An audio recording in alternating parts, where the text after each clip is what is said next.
এই রজব মাসের 26 তারিখ বিকালবেলা সন্ধ্যার কিছুক্ষণ আগে রাসূলুল্লাহ সাল্লাল্লাহু আলাইহি ওয়াসাল্লামের খেদমতে ফেরেশতাকুলের সরদার হযরত জিবরাইল আলাইহিস সালাতু ওয়াস সালাম তাশরীফ আনলেন।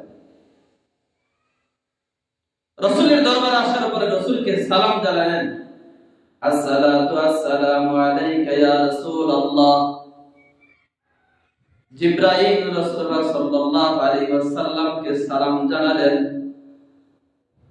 জানানোর পর রাসূলকে বললেন, ও আল্লাহর পয়গম্বর, আল্লাহ রাব্বুল আলামিন আমাকে আপনার কাছে একটি ইনফরমেশন করার জন্য পাঠাইছেন, একটি বিষয়কে সতর্ক করার জন্য আপনার কাছে পাঠাইছেন।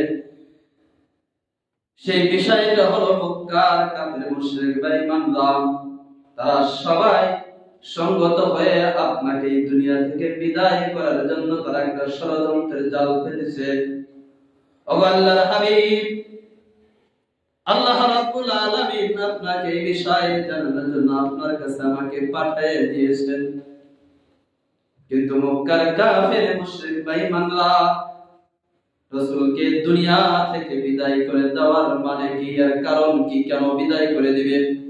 আমার আপনার হাবিব তিনি কি অপরাধ করেছেন যার কারণে তাকে দুনিয়া থেকে বিদায় করে দেওয়ার ষড়যন্ত্র জাল পেতেছেন? মক্কার কাফির মুশরিক বেঈমানরা চায় ইসলামের বাতিকে, আল্লাহ তাআলার পরিচালিত বাতিকে মুখের মাধ্যমে বুকের মাধ্যমে নিভিয়ে দেওয়ার জন্য ইউরিদুনা লিইউতফিউ নূরাল্লাহি বিআফওয়াহিহিম আল্লাহু মুতিম্মু নূরিহি ওয়ালাউ কারিহাল মুশরিকুন। মক্কার কাফির মুশরিকরা চায় ইউরিদুনা লিইউতফিউ নূরাল্লাহি বিআফওয়াহিহিম, ফুকের মাধ্যমে তাদের ইচ্ছা তারা চায় ইসলামের বাতিকে, আল্লাহ তাআলার এই পরিচালিত বাতিকে নিভিয়ে দেওয়ার জন্য। কিন্তু তারা কি এটা সফল কাম হয়েছে? না, তারা নাকি হয় না, সফল কাম হয় নাই। কিন্তু বর্তমান যুগে সেই মুশরিক কাফির মুশরিক বেঈমানরা ইসলামের বাতিকে নিভিয়ে দেওয়ার জন্য, ইসলামের পরিচালিত বাতিকে নিভিয়ে দেওয়ার জন্য তারা হাজারো ষড়যন্ত্র করে, তারা সফল কাম হইতে পারবে না। যেই সময় একটা বাতি ছিল সেটাকে নিভাইতে পারি নাই, এখন তো শত শত হাজার হাজার কোটি কোটি 1.5 কোটি বাতিকে নিভানো সম্ভব নয়। যে সময় ছিল তারা পারে নাই, কেন? আল্লাহু মুতিম্মু নূরিহি, আর আল্লাহ তাআলা চান তার ইসলামের বাতিকে জ্বালানোর জন্য। এই জন্য দুনিয়াতে এমন কোন মানুষের সক্ষম হবে না আল্লাহ তাআলা যে জিনিসকে চান এই জিনিসকে বাধা দেওয়া।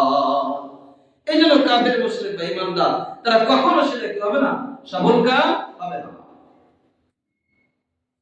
জিবরাইল আলাইহিস সালাতু ওয়াস সালাম আল্লাহ রাসূলকে বলেন, ও আল্লাহর পয়গম্বর, আল্লাহ তাআলা তো আমাকে আপনাকে ইনফরমেশন করার জন্য পাঠিয়েছেন।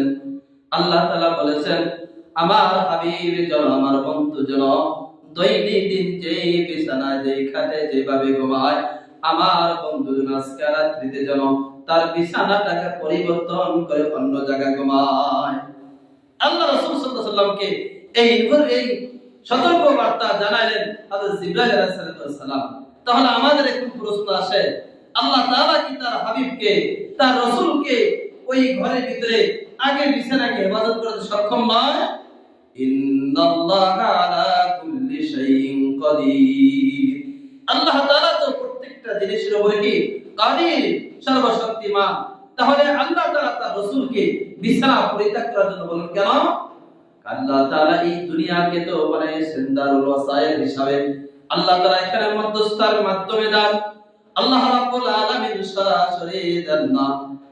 আমরা যদি ওই ব্যস্ততম রোডের মাঝখানে গিয়ে, হাই রোডের মাঝখানে গিয়ে, যেই রোডের ভিতরে 24 ঘন্টা গাড়ি চলাচল করে, ওই রাস্তার মাঝখানে আমি দাঁড়ায়া যদি এই কথা বলি আল্লাহ তাআলা আমাকে হেফাজত করবে, আল্লাহ তাআলার উপর আমি তাওয়াক্কুল করছি, না না না, আল্লাহ তাআলা তার বান্দাদেরকে সতর্ক করে জানিয়ে দেন, ইয়া আইয়ুহাল্লাযীনা আমানু খুযু হে আমার বান্দারা, তোমরা তোমাদের ডিফেন্সকে হেফাজত করার পরে আমি আল্লাহ তাআলার উপর ভরসা করো। আমি আল্লাহ তাআলা তোমাকে হেফাজত করব, তোমাকে সংরক্ষণ করব। আর তুমি যদি তোমার ডিফেন্সকে হেফাজত না করে এভাবে হাই রোডের ভিতরে যে জায়গায় গাড়ি 24 ঘন্টা চলাচল করার জায়গায় দাঁড়িয়ে থাকবা আর এই কথা মনে করবা আমি আল্লাহ তাআলা তোমাকে হেফাজত করব, তা হবে না। গাড়ির সামনে আমি দাঁড়িয়ে আছি আর বলে আল্লাহ তাআলা আমাকে হেফাজত করবে, না না। আল্লাহ তাআলা বলেন তুমি তোমার ডিফেন্সকে তুমি হেফাজত করো, এরপরে আমি আল্লাহ তাআলার উপর ভরসা করো, আমি আল্লাহ তাআলা তোমাকে হেফাজত করব। আমি আল্লাহ তাআলা তোমাকে কি করব? হেফাজত করব। আল্লাহ রাসূল সাল্লাল্লাহু আলাইহি ওয়াসাল্লাম রাতের বেলা যখন ঘুম যাওয়ার সময় আল্লাহ রাসূল সাল্লাল্লাহু আলাইহি ওয়াসাল্লাম আস্তে আস্তে হাঁটতে হাঁটতে আপন চাচাতো বোন হযরত উম্মে হানি রাদিয়াল্লাহু তাআলা আনহার ঘরে তিনি চলে গেলেন।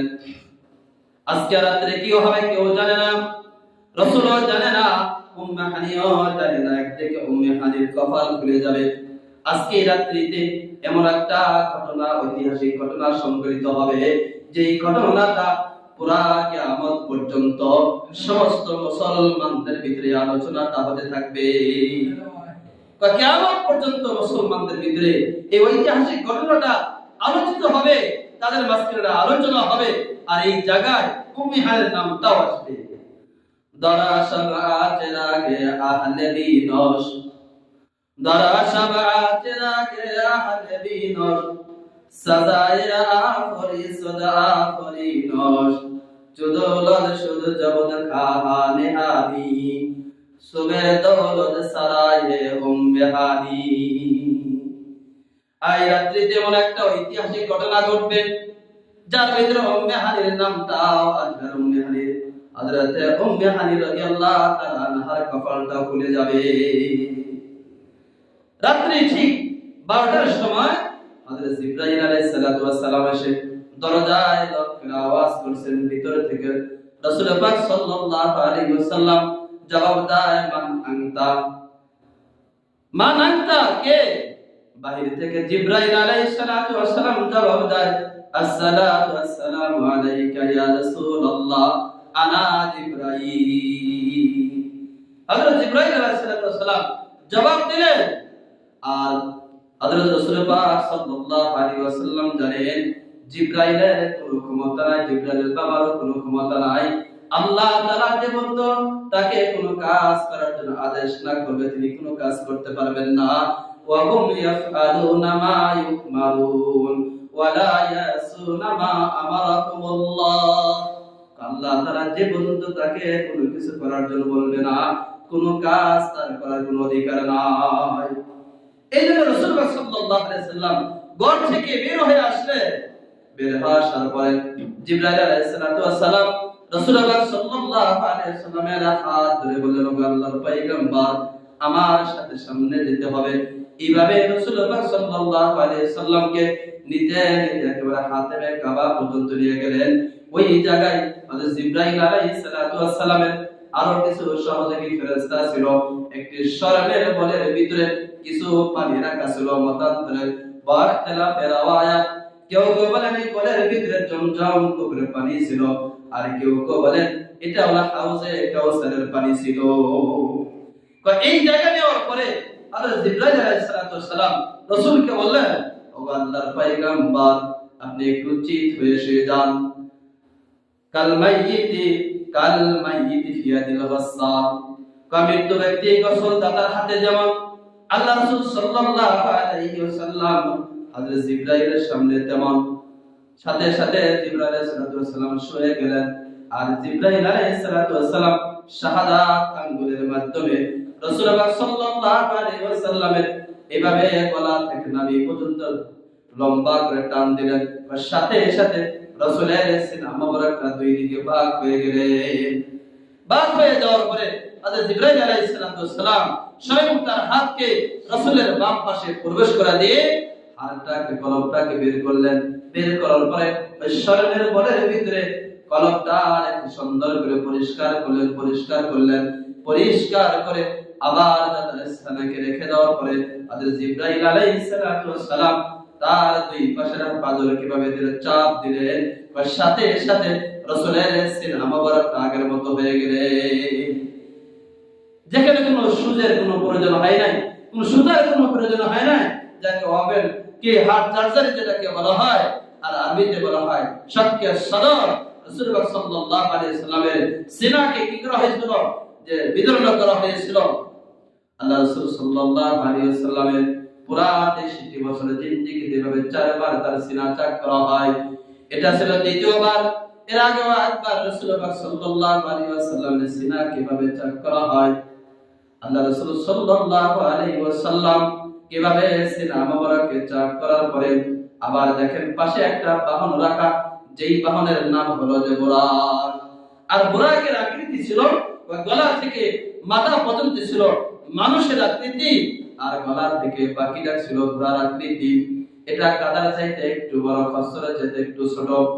আর এই বুরাকের গতি ছিল মানুষের চোখের দৃষ্টি যেই জায়গায় শেষ হবে, ওই জায়গায় এই বুরাকের এক কদম ওই পর্যন্ত চলে যায়। মানুষের চোখের দৃষ্টি যে পর্যন্ত, বুরাকের আর কদমটা ওই পর্যন্ত গিয়ে পড়ে, তাহলে তার কত দ্রুত ছিল তার গতিটা।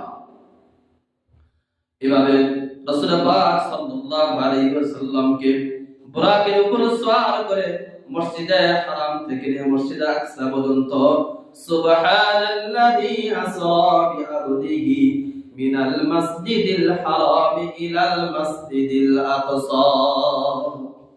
আল্লাহ রাসূলকে মসজিদে হারাম থেকে এভাবে বুরাকের উপর সওয়ার করে মসজিদ আকসা পর্যন্ত, যেটা হলো মুসলমানদের সর্বোত্তম কিবলা ছিল বাইতুল মুকাদ্দাস, রাসূলকে মসজিদে হারাম থেকে মসজিদ আকসা পর্যন্ত নিয়ে গেলেন। আল্লাহ রাসূল সাল্লাল্লাহু আলাইহি ওয়াসাল্লাম ওই জায়গায় গিয়ে দেখেন যে এত গভীর রাত্রিতে এত মানুষের সমাগম, এত বড় মসজিদ, এভাবে সবগুলো দাঁড়ানো মানুষগুলো কাতারে বন্দী হয়ে রাসূল পাক সাল্লাল্লাহু আলাইহি ওয়াসাল্লাম জিবরাইলকে জিজ্ঞাসা করেন, ভাই জিবরাইল, এত মসজিদ, এত বড় মসজিদ, আবার মসজিদ ভরা, সমস্ত মানুষের সমাগম, আবার কাতার বন্দী হয়ে দাঁড়িয়েছে, আমি কোনো কারণ বুঝতে পারলাম না। আর জিবরাইল আলাইহিস সালাম বলেন, এত বড় মসজিদ যেটা আপনাকে দেখতেছেন, এটা হলো মুসলমানদের সর্বোত্তম কিবলা বাইতুল মুকাদ্দাস মসজিদ। আর এতগুলো মানুষের সমাগম আপনি দেখেন, এই সমস্ত মানুষগুলো হলো আপনার আগের সমস্ত সলক্ষ নবী রাসূলগণ, আবার তারা সকলে কাতারে বন্দী হয়ে দাঁড়িয়ে আছেন। এই জন্য ওই যে দেখেন মেহরাবের ভিতরে একটা মুসাল্লা বাকি রয়েছে, আপনি ওই জায়গায় গিয়ে তাদেরকে 2 রাকাত নামাজ পড়ান। তারা 2 রাকাতের নামাজ পড়ার জন্য কাতার বন্দী হয়ে দাঁড়িয়ে আছে সলক্ষ নবী রাসূলগণ। ও আল্লাহর পয়গম্বর, আপনার সামনে গিয়ে তাদেরকে 2 রাকাত নামাজ পড়ান। আল্লাহ রাসূল সাল্লাল্লাহু আলাইহি ওয়াসাল্লাম সামনে গিয়ে 2 রাকাত নামাজ পড়ালেন। নামাজ পড়ায় তাদের ইমামতি করলেন। আল্লাহ রাসূল সাল্লাল্লাহু আলাইহি ওয়াসাল্লাম যখন মসজিদ থেকে বাইরে বের হলেন, বাইরে বের হয়ে রাসূলের জন্য আরেকটা যে বাহন ছিল, তাহলে আল্লাহ রাসূল সাল্লাল্লাহু আলাইহি ওয়াসাল্লামকে সবে মেরাজ করাবেন, অর্থাৎ আকাশে ভ্রমণ করাবেন। তাহলে এত করে কেন নিয়ে আসলেন? আল্লাহ রাসূলকে এই বাইতুল মসজিদে হারাম থেকে মসজিদ আকসা পর্যন্ত নিয়ে আসলেন। মসজিদে হারাম থেকে সে কাবা শরীফের বরাবর উপরে হলো সিদরাতুল মুনতাহা, আর জিবরাইল আলাইহিস সালাম রাসূলকে নিয়ে ভ্রমণ করবেন সিদরাতুল মুনতাহা পর্যন্ত। আর সিদরাতুল মুনতাহা থেকে লা মাকাম পর্যন্ত রাসূলকে বিশেষ স্পেশাল হিসাবে আল্লাহ তাআলার সাথে সাক্ষাৎ করাবে। তাহলে সিদরাতুল মুনতাহা ছিল সেই মসজিদে হারামের সেই কাবা বরাবর সোজা উপরে। তাহলে রাসূলকে এত ঘুরে আনলেন কেন? এর কারণ হলো আল্লাহ রাসূল সাল্লাল্লাহু আলাইহি ওয়াসাল্লামকে তার উম্মতদেরকে কথা বোঝানোর জন্য, হে আমার পয়গম্বরের উম্মতেরা, তোমরা এই কথা মনে করিও না, আমার বন্ধু, আমার হাবিব দুনিয়াতে আসার আগে আরো অনেক নবী রাসূলগণ এসেছে, সলক্ষ নবী রাসূলগণ, তাদের মর্যাদা আমার হাবিবের চাইতে বেশি নয়। এই জন্য সমস্ত নবী রাসূলগণের যে ইমামতি আমার হাবিবের দ্বারা আমি করাইলাম। রাসূলের মাধ্যমে সলক্ষ নবী রাসূলগণের ইমামতি 2 রাকাত নামাজ পড়ানোর মাধ্যমে আল্লাহ রাব্বুল আলামিন এটাকে সাবিত করলেন, এটাকে বাস্তবায়ন করলেন যে আমার হাবিব, আমার দোস্তর মর্যাদা সমস্ত নবী রাসূলগণের উপরে, আমার হাবিবের মর্যাদা সমস্ত নবী রাসূলগণের উপরে আমি মর্যাদা দান করছি। এটাকে সাব্যস্ত করার জন্য আল্লাহ তাআলা সেই মসজিদে হারাম থেকে নিয়ে মসজিদে আকসা পর্যন্ত ভ্রমণ করেন। শুধু তাই নয়, তাহলে আমাদের প্রশ্ন আসে, ইমামতি ছাড়া অন্য কোন জিনিসের দ্বারা তো এভাবে প্রমাণ করতে পারতেন, শুধু ইমামতি কেন? আল্লাহ রাব্বুল আলামিন আখিরি জামানার পয়গম্বর উম্মতদেরকে এই কথা শিক্ষা দেওয়ার জন্য তোমাদের কাছে যতগুলো কাজ রয়েছে, সমস্ত কাজের ভিতরে ইমামতির কাজটা হলো সবচেয়ে সম্মানজনক কাজ। এই কাজটা তোমাদের কাছে বেশি সম্মানজনক, এই জন্য রাসূল দ্বারা আগে ইমামতি করাইছে। আর এই কারণের জন্য আল্লাহ রাসূল সাল্লাল্লাহু আলাইহি ওয়াসাল্লামের উম্মতদেরকে এই কথা জানানোর জন্য যে আমার বন্ধুর উম্মতরা, তোমরা এই কথাও জেনে রাখো, তোমাদের সমাজের ভিতরে যতগুলো মানুষ আছে সমস্ত মানুষের ভিতরে তোমাদের ইমাম সাহেব হলো সবচাইতে সম্মানজনক। কিন্তু দুঃখের বিষয় হলো, অনেক জায়গায় দেখা যায় যে আপনার অনেক মসজিদের সভাপতি, সেক্রেটারি, ক্যাশিয়ারে যারা থাকে, এরা তো সেই মসজিদের ইমাম আর সেই মুয়াজ্জিনদেরকে তারা তাদের সাথে গরু ছাগলের মতো কি করে ভাই ব্যবহার করে।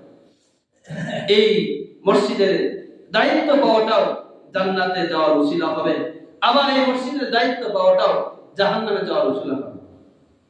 যদি আমরা এই কথা মনে করি, আমরা মসজিদের যারা কমিটি যারা রয়েছে, আমরা মসজিদের খাদেম, তাহলে কাল কিয়ামতের দিন আপনার এই সমস্ত খেদমতকে আল্লাহ তাআলা যে আমল নামায় আমলের জরিয়া বানায় আপনাকে জান্নাত দান করবে। আর যদি আপনি এইভাবে মনে করেন আমি মসজিদের কমিটি হয়েছি, আমি একজন নেতা হয়েছি, আমি অনেক বড় কিছু হয়ে গেছি, এই জন্য মসজিদের ইমাম মুয়াজ্জিনের সাথে দুর্ব্যবহার করা, এটা আপনার জাহান্নামে যাওয়ার জন্য এক নম্বর কারণ হবে। এই জন্য আমরা এগুলো সবের আশা মনে করব।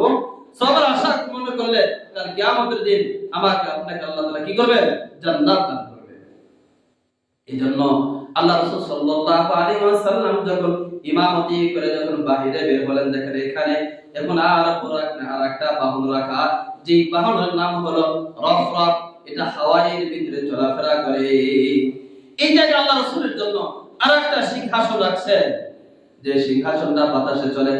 এমন একটা সিংহাসন তো আল্লাহ তাআলা হযরত সুলাইমান আলাইহিস সালামকে দান করেছিলেন। আর সুলাইমান আলাইহিস সালামের সিংহাসন আর আল্লাহর হাবিবের যে সিংহাসনটার ভিতরে পার্থক্য আছে।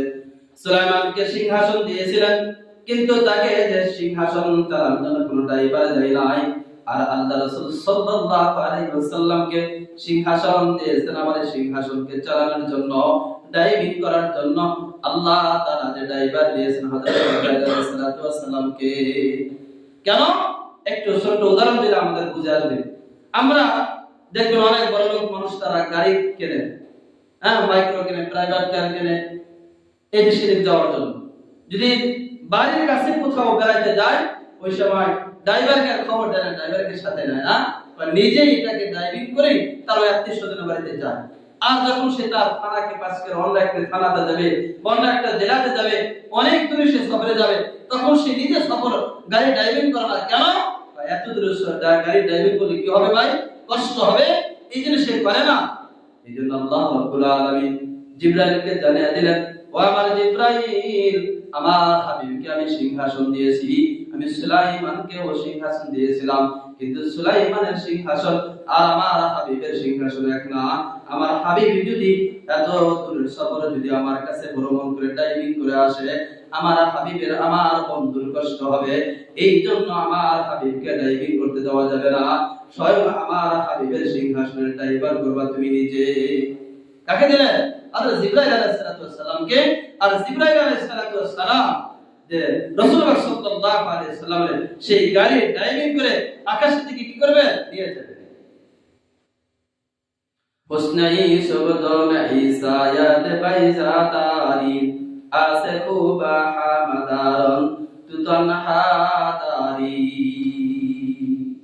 হযরত রাসূলুল্লাহ সাল্লাল্লাহু আলাইহি ওয়াসাল্লামের এই রফরফের উপরে ড্রাইভিং করে হযরত জিবরাইল আলাইহিস সালাম যখন প্রথম আকাশে চলে গেলেন, প্রথম আকাশে যাওয়ার পরে এভাবে যখন সে আকাশে যখন লক্ষ্য করলেন, ভিতর থেকে ফেরেশতা বলেন, মান আনতা? হযরত জিবরাইল আলাইহিস সালাম বলেন, আনা জিবরাইল ওয়া মান মাআকা। হযরত জিবরাইল আলাইহিস সালাম বলেন, মাই মুহাম্মদ রাসূলুল্লাহ সাল্লাল্লাহু আলাইহি ওয়াসাল্লাম। এভাবে জবাব দিলেন। ভিতর থেকে আওয়াজ আসে, মান আনতা, তুমি কে? জিবরাইল জবাব দেয়, আনা জিবরাইল ওয়া মান মাআকা, এবং যে তোমার সাথে কে আছে? জিবরাইল বলে, মাই মুহাম্মদ রাসূলুল্লাহ সাল্লাল্লাহু আলাইহি ওয়াসাল্লাম, আমার সাথে হলো হযরত মুহাম্মদ রাসূল সাল্লাল্লাহু আলাইহি ওয়াসাল্লাম। তখন ভিতর থেকে ফেরেশতা বলে, আচ্ছা ওই যে তোমাকে যে পাঠানো ছিল উনি কাহা? যখন হযরত জিবরাইল আলাইহিস সালাম প্রথম আসমানে উঠলেন, ওঠার পরে দেখেন একজন ব্যক্তি আপনার সেই সিংহাসনের উপরে শাহেনশাহর মতো এভাবে ভাব নিয়ে বসে আছেন। হযরত রাসূলুল্লাহ সাল্লাল্লাহু আলাইহি ওয়াসাল্লাম হযরত জিবরাইল আলাইহিস সালামকে জিজ্ঞাসা করলেন, হে জিবরাইল, ইনি কে? হযরত জিবরাইল আলাইহিস সালাম বলেন, আপনি সালাম করেন, সালাম করেন, সালাম করেন, ইনি হলো আপনার পিতা হযরত আদম আলাইহিস সালাম। আপনি সালাম করে হযরত রাসূলুল্লাহ সাল্লাল্লাহু আলাইহি ওয়াসাল্লাম তার পিতা হযরত আদম আলাইহিস সালামকে সালাম করলেন।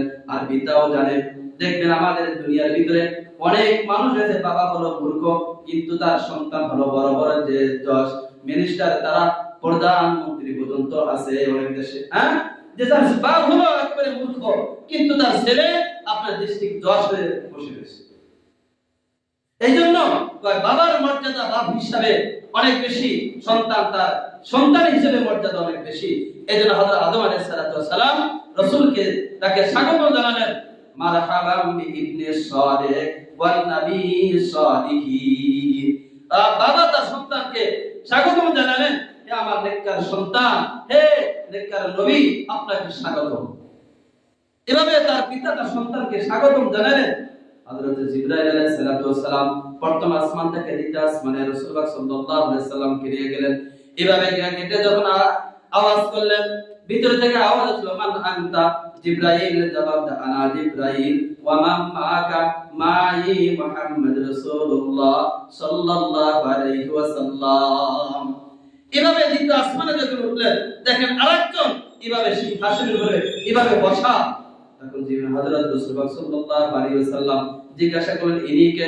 হযরত জিবরাইল আলাইহিস সালাম বলেন, ইনি হলেন আপনার ইমিডিয়েট আগের নবী হযরত ঈসা আলাইহিস সালাম। আপনার আগে যিনি নবী ছিলেন ইনি হলেন হযরত ঈসা আলাইহিস সালাম। তার সাথে এভাবে কথা বিনিময় হওয়ার পরে এভাবে তৃতীয় আকাশে নিয়ে গেলেন। হ্যাঁ, আল্লাহ তাআলা যখন আয়াতে বাসমাকে তৃতীয় আকাশ থেকে একেবারে আমাদের কাছে পর্যন্ত যে রাসূল যে পাঁচ ওয়াক্ত নামাজ কিভাবে নিয়ে আসলেন, কি হাদিয়া নিয়ে আসলেন, ইনশাআল্লাহ আগামী জুমা আলোচনা করা হবে। এজন্য আমরা যারা জুমার 4 রাকাত সুন্নাত করি ইনশাআল্লাহ সুন্নাত করে পড়ি।